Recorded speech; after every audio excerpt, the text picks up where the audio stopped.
لوای ما شکوهی آسمان است، مداری قامتی تاجیکان است. لوای ما شکوهی آسمان است، مداری قامتی تاجیکان است.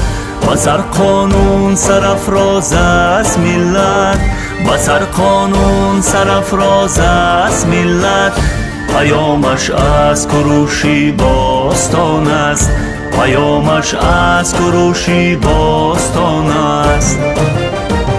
ز سر قانون ما پرچم بلند است، ز قانون اهل کشور ارجمند است.